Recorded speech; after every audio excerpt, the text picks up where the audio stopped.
I'm just waiting for interest rates to drop. Well, on the surface, that sounds really smart, logical, maybe even responsible, because who wouldn't want a lower interest rate? But the truth about waiting for rates to drop is a little more complicated than most people realize, and it's not something you usually hear explained clearly in the headlines or on quick social media clips. So today, we're slowing it down. We're going to talk through what waiting for rates actually does, what it doesn't do, and how to think about timing in a way that puts you in control instead of leaving you stuck on the sidelines. So if you've been telling yourself, I'll move forward once interest rates improve, that doesn't mean you're wrong or uninformed. It just means you're trying to make a thoughtful decision, and that's to be applauded. That's exactly what you should be doing. The key is understanding what waiting really impacts and what it doesn't. First, let's put recent interest rates into perspective. A lot of people compare today's rates to what we saw in 2020 through 2022, and that makes a lot of sense because those rates were incredibly low.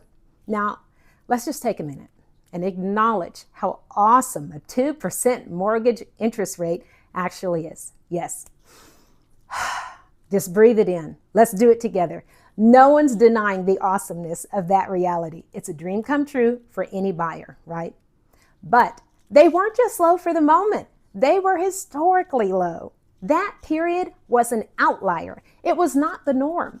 For much of history, interest rates were significantly higher than what many buyers today consider normal. There were long stretches where rates were well above where they are now, and people still bought homes. They built equity and they created stability.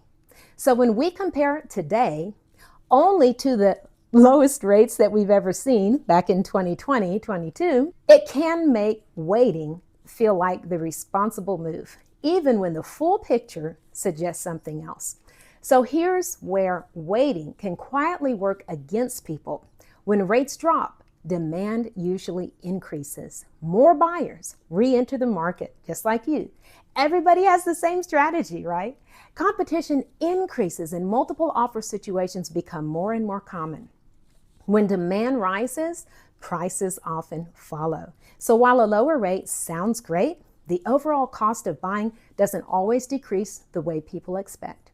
In some cases, people end up paying more for the home itself, even with a lower rate. That doesn't mean waiting is wrong necessarily. It just means that waiting for rates alone isn't a complete strategy. Another thing people don't always account for is inventory. When rates drop and demand increases, the number of available homes can shrink very quickly. That means your choices are fewer. There's more pressure. There's less time to think through decisions. So if you don't like making decisions under pressure, Take a guess. No pressure, no problem. There's a lot of pressure. Pressure! Take a guess now with pressure! that's certainly something to consider. Many buyers feel calmer and more confident in markets where things move a little bit slower, even if rates are higher, because they have room to breathe and make thoughtful choices instead of feeling rushed. This is where I'll say something slightly joking, but very true. Trying to time interest rates by watching national headlines is a little like trying to plan your entire life based on the weather forecast for next year. You can watch the charts, you can follow the predictions, but no one really knows exactly when rates will move or how the market is going to react when they do. This is where a realtor, yes, like me, earns their keep. My job isn't to predict the future. It's to help you understand the market as it actually exists right now, locally, and help you to decide how you want to move forward based on real information instead of guesswork. Now, if that's something that you're interested in, my contact information is below in the description. If you want to have a one-on-one conversation, you can send me a text or an email and we can set that up. Now, let's talk about something else waiting affects: opportunities.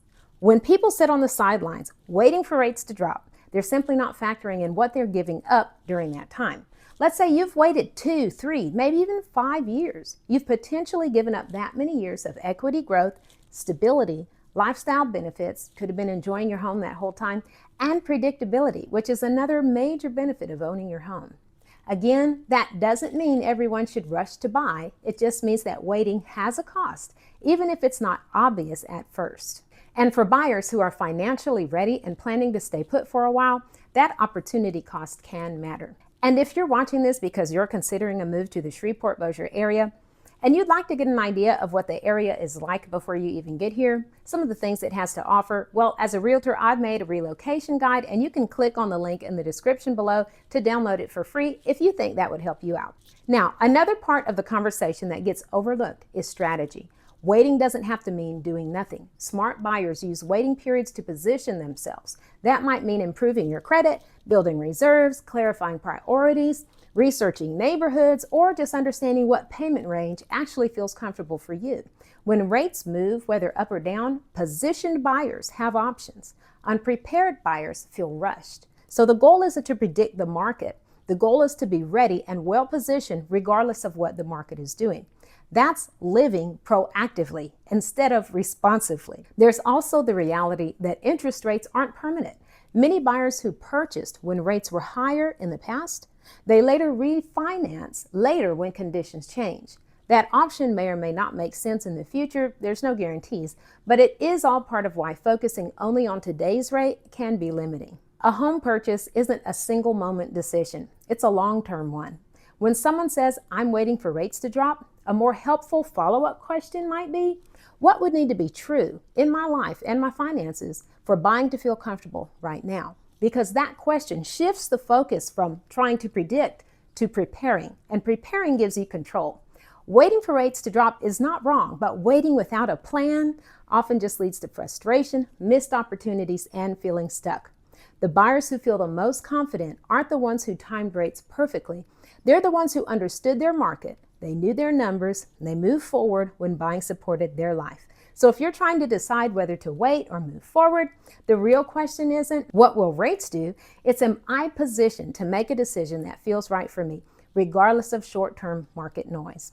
When you answer that question honestly, clarity follows. And if you're feeling pretty confident about some of the costs associated with buying a home, but you want to make sure none of those sneak up on you, click here to watch this video on the hidden cost of buying a home, so nothing sneaks up on you unexpected.